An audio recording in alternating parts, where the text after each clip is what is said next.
So Tara's a late millennial and she's just starting out and has moved into a new apartment. She wants to buy a media center, a television, and let's add a few plants to spruce the place up. Now, 10 years ago, Tara probably would have made her way into a few stores and maybe a mall or two. And in fact, these three items might not even be available at the same retailer. So that alone would require Tara to make a few stops. And back then, retail commerce was very localized. So any competition would probably be found only within a few square miles, and Tara might not even discover better pricing or a product she liked more. 10 years later, of course, the internet has permanently reshaped the retail landscape. Landline and wireless broadband have become ubiquitous, and the use of search engines, e-tailers, and social networks has become seamless. Today, the consumer is more empowered than ever with 24/7 access to extensive research, price discovery, and the ability to transact from anywhere at any time. And of course, there's the convenience of having products delivered right to your doorstep. And Drew is a Gen Zer, and he's old enough to have lived through the Great Recession and is wary of traditional institutions and the prospect of taking on too much debt. He's young and impervious, so saving for retirement isn't top of mind, but he does crave financial stability. And while Tara has grown up with and seen the impact of digital on her life, Drew has never even known a world without the internet.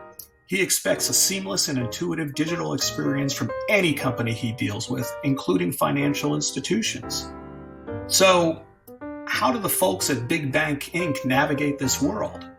Well, first, it bears reminding that banks have historically been very heavy investors in technology. In fact, the first ATMs and interbank networks appeared in the late 60s and became commonplace by the early 80s. And back then, this was truly digital transformation.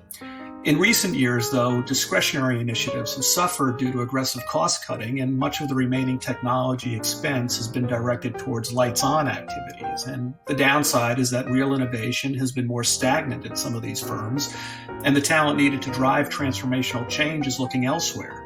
So while the consumerization of technology has continued to advance, financial institutions have been slower to respond.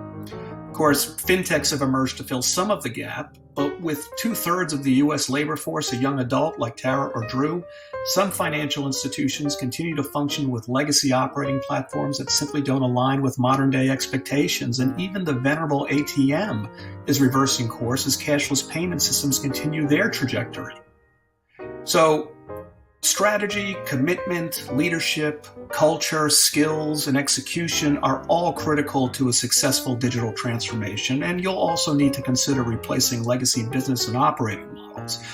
The good news is that financial institutions have tremendous assets apart from those that sit on their balance sheets. They have enviable client relationships, they remain integral to the global financial system, and they're stewards of data that can be used to enhance customer experience, insights, and value. But it's also important to keep the Millennial and Gen Z cohorts like Tara and Drew in mind. After all, they represent not only the future of your client base and how business will be done, but also the potential employees who will help you get to where you need to be.